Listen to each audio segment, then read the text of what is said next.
سلامونه. نن یو ډیر په زړه پوره سند لرو چې نوم یې د تلپاتې زیری بهیر. په لومړی نظر شاید ډیر تخنیکی ښکاری شي، خو په حقیقت کې دا یو قصه بیان وي. هو، یوه ډیره خشلی کیسه. دا کیسه په دریو برخو ویشلې: شریعت، زیری او وحی. او زمونږ د ننګرې موخه دا ده چې وڅیرو دا درې برخې څنګه یو له بل سره تړاو لري. بالکل، ځکه دا جلا جلا نه دي بلکې یو پرمختیایي بهیر دی. هو، لکه څنګه چې سند کې راغلی، دا لویرې خسره مینې ته او له ګناه پیژندنې څخه پر ګناه برلاسي کیدو ته یو سفر دی. نو راځو چې پیل یې کړو. راځو لومړی پړاو ته، شریعت. کله چې مونږ د شریعت کلمه اورو نو معمولاً ذهن ته مو د قوانینو یو اوږد لیست راځي، لکه 10 حکمونه. هو، دا مکوه هغه وکړه. خو د دې سند له مخه د شریعت مخه یوازې دا نه وه. سمه ده؟ درسته. دا سند وایي چې د شریعت اصلي رول د ګناه په ګوته کولو. د خبره ډیر په زړه پورې دی، یعنی قانون د یو ډول تخصیصي وسیلې په څنګه وو. بالکل، لکه یو هنداره.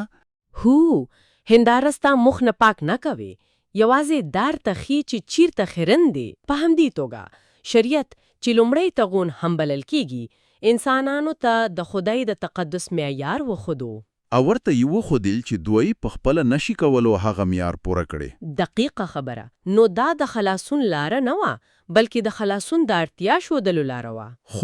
خو دلته یو پوښتنه پیدا کیږي: آیا دا یو ډول بې انصافي نه ده؟ یعنی یو داسې قانون ورکول چې تا پوهیږي خلک نشي پوره کولی، یوازې د دې لپاره چې هغوی ته خپله کمزوري وروشي. هو، دا خو داسې ده لکه یو څوک چې د ناکامۍ لپاره چمتو کوي. دا ډیره ښه پوښتنه ده. خو د سند له نظره دا بې انصافي نه ده، بلکې یو اړین ګام دی. فکر کوئ، که یو څوک پوهیږي چې ناروغ دی، نو ولې به ډاکټر ته لاړ سي؟ اچھا، نو شریعت د ناروغۍ تشخیص وا. هو، سند دی حالت ته د غلامی روح وایي. د غلامی روح یعنی خلکو د سزا لویره د قانون منلو هڅه کوله، نه د مینې لمخې. هغوی د قانون غلامان وو، ځکه ټل به یې ماتاو. نو دا ټول د دې لپاره و چې دوی یو ژغونکي ته احتیاط احساس کړي. بالکل. نو شریعت د ستونزې تشخیص شو، لکه یو امارای چې ناروغي په غوته کوي خو درمنۍ نه کوي. دا یو ډیر ښه مثال دی. خو کیسه خو باید دلته ختمه نشي. له تشخیص وروسته باید درمنه هم وي. او همدا زیده چې دوهم پړاو پیل کیږي، د پاچاهي زیری. هو، کې شریعت د راسي مسیح لپاره یو لړګوډ وا.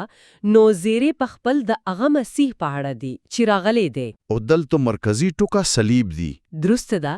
دا د نوی تړغند پیل دی چې د وینې په توویدو سره ټینګیږي.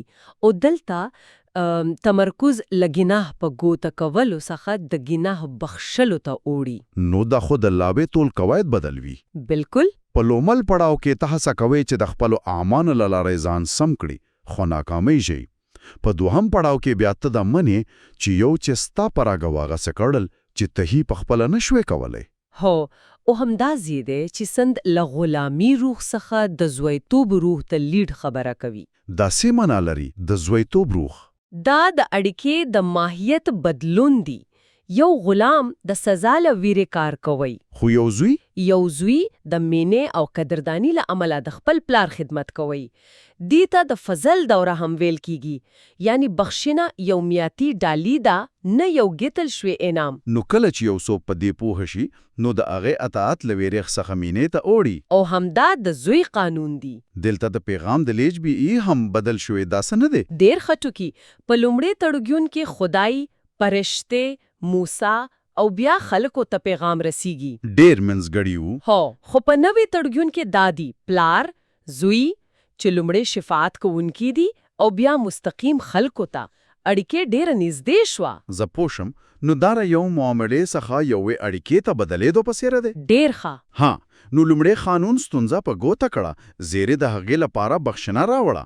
کیسه خو باید دلته پای ته رسېدلې وایه، خو داسې ښکاري چې یو بلګم هم شته. هو، او دا شاید د ټول بحثو تر ټولو ژوره برخه وي. دریم پړاو، وحی. هو، کې شریعت تشخیص وو او زیری درمنه یعنی بخښنه وو. نو وخی بیا څه دی؟ دا د بیا رخونې یا ریهابیلیټیشن په څیر دی. د دې لپاره چې ډاډ خلاصل شي چې ناروغي بیا نه راغرزي. اچھا دلته تمرکز د ګناه له بخښنې څخه د ګناه پر برلاسي کېدو وړي. او دا د روح القدس د قانون او د حقیقت دورې بلل کېږي. درسته ده. د بیا رخونې دوره ته په زړه پورې ده. نو دا یوازې د بخښل کېدو په اړه نه ده، بلکې د داسې ځواک تر حاصل کېدو په اړه ده چې بیا ګناه نه وکړي. سند دلته د لومړني باران او ورستی باران یادونه هم کوي. د ډېر شاعرانه اصطلاحات دي. خو دا یو کرنیزه استاره دی. هنګه لومړني باران هغه باران دی چې د کرنې په پیل کې وریږي او تخم ته وده ورکوي. دا د کلیسا په پیل کې د روح القدس کار ته اشاره کوي. ورستی باران بیا هغه شدید باران دی چې د حاصلاتو راټیلو خخه لږ مخې وریږي ترڅو میوه په بشپړ ډول پخه شي. خو د سند له مخې دا د پای په وختونو کې د روح القدس یو ډیر ځواکمن کار ته اشاره کوي چې خلک به د مسیح بیا رات کېدو ته په بشپړ ډول تیار کړي. نو د بارانونو د روحاني ودې پړاوونه دي، لکه لومړی باران چې تخمشینی کوي او ورستی هغه د حاصل لپاره پخوي. دقیقه خبره ده. دا یو تدریجي او پرمختیايي بهیر دی او په دې دریم پړاو کې د کلیسا رول هم وده کوي. همدا وده کوي. سند د کلیسا د مختلفو پړاوونو یادونه کوي، له هغې کلیسا چې په وینا اخیستل شوی تر د 2 شاهدانو کلیسا پورې. یو لحظه، د 2 شاهدانو کلیسا دا سمانه؟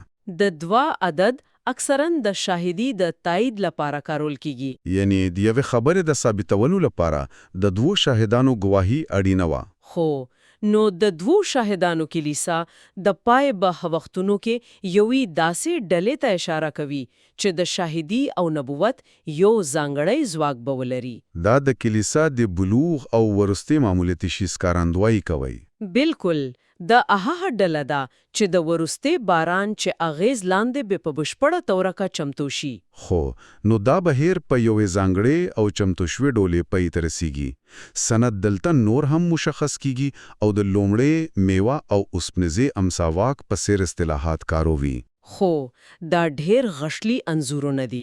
لومړی میوه داسې معنا لري لکه د تل فصل تر ټولو هوره برخه. درسته ده. لومړی میوې هغه لومړی حاصلات دي چې په هیږي او د ټول فصل د کیفیت ښکارندوي کوي. په دې سند کې دا هغو کسانو ته اشاره کوي چې په پرون ډمولداس پر ګناه برلاسي موندلې دي. دوی د هغه څه یو نمونه ده چې خدای د انسانیت لپاره غواړي. بالکل. او د دې بلوغ په پایله کې دوی ته د اوسپنیزي امسا واک ورکول کیږي. او دا د څه لپاره؟ چې د 1000 کلنې پادشاهي په جوړولو کې د مسیح سره ګډه واکمني وکړي. کې رښتیا وایم د اوسپنیزي امسا مفهوم لږ ویرنکی ښکاري. هو، دا د واکمني او قضاوت نشه ده. نو دا له هغه مینډه کا انزور سره بټکر کې نه دی چې په دویم پړاو کې وړا کړو. دا ډیر خېټو کې دي. خو دلته اوسپنیزي امسا د ظالمانه واکمني په معنا نه ده. دا داسې یوې واکمني ته اشاره کوي چې په پرون ډمولداس عادلانه کوي او نه ماتیدونکې ده. د ګډوډي او بې عدالتۍ د پای تر رسولو لپاره. هو، ترڅو یو رښتینی سولیزي سلطنت رامنځ شي. نو دا د مینې ضد نه بلکې د مینې د ساتنې لپاره یو اړین ځواک دی. دا د پهېدو وړه وه او زه ګورم چې انیالیاهي پیغام د لیږد بهیر دلته هم بدلون کوي. هو، په لومړی پړاو کې پرشته او موسی په دویم کې زوی وو، په دریم پړاو کې څه کیږي؟ په دریم پړاو کې بهیر داسې دی، پلار، زوی، روح القدس چې دویم شفاعت کونکي بل شوی او بیا خلکو ته. روح القدس نو دا خو تر ټولو نږدې او مستقیمه اړیکه ده. بالکل. ځکه روح القدس د خدای روح دی چې په خلکو کې اوسېږي.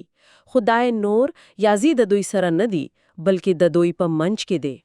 دا یو بشپړ بدل ده.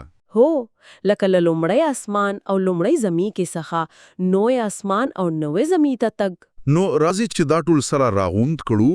مونږ درې پړاوونه ولیدل. شریعت چې تشخیص وو، ګناه یې راچرګنده کړه. زیری چې درمنا وو، د ګناه بخښنای راوړه. او وਹੀ چې د بیا رغونې په سیر دی او پر ګناه د برلاسه کېدو ځواک ورکوي. ترڅو ناراضي بیا را نشي.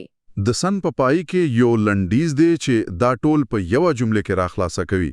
هو، او هغه لنډیز د ټول بحث وره دی ساند وایي چې د ټول یو بهیر یې چې خلک داسې جوړي چې په ټول زړه، روح، فکر او زواک سره له خدای سره مینه وکړي. دا لویرې پیل کېږي منې ته ځي او په پایا کې داسې یو وې منې ته رسیږي چې بشپړ ځواک لري. هو، وروستي موقع د خلکو بشپړول دی تر څو دوی بیا ګناه ونه کړي. او سن دیتا یو ډیر لو نومر کوي د تخلیق د پشپړته بهیر. دا یو ډیره غشتلې جمله ده. نو دا یوازې د انسان د ګناه د ستونزې حل نه دی، بلکې د خدای د اصلي تخلیقي پلان بشپړتول دی. دقیقه خبره ده. دا له شخصي نجات څخه پورتزي او د خدای په لوی پلان کې د انسانیت د رول په باره خبرې کوي. دا چې انسانان نه یوازې بخښل کیږي، بلکې داسې یو حالت ته بیارګل کیږي چې د خدای پادشاهي کې فعاله ونډه واخلي. لکه هنګا چې د لومړیو میوو او اسپنیزې امسا په مفکورو کې مو ولیدل، دا د تخلیق د خپل اصلي هدف پوره کول دی. دا واقعاً یو ژړت څېړنه وه. د سند چې په لومړی سر کې وچکاره ده، په حقیقت کې د بدلون او ودې یو ډیره غښتلې کیسه بیانوي. د اوریدونکو لپاره یو ورستي پوښتنه پرېږو. سند دا بهیر د یو خطي او پرمختیایي پلان په توګه پوړاندې کوي. دا د شریعت، فضل او حقیقت دورې داسې ښیي چې هر یوه په مخکینی دبانا ده. او د فکر کولو لپاره پوښتنه داده که چیرې د درې جلا دورې د یو واحد او تغلیب پلان د پرانستلو په توګه وکتل شي، نه د یو بل څخه د جلا سیستمونو په توګه، نو دا زمونږ پوهه څنګه بدلولی شي؟ آیا دا د جلا دورو پر ځای د یو دوامدار الهي پلان ښکارندویي کوي؟ هو، یو داسې پلان چې په تدریجي ډول په تاریخ کې اوږدو کې خپل بشپړتیا ته رسیږي، او که داسې وي نو دا زموږ لپاره په آساني وخت کې سماړه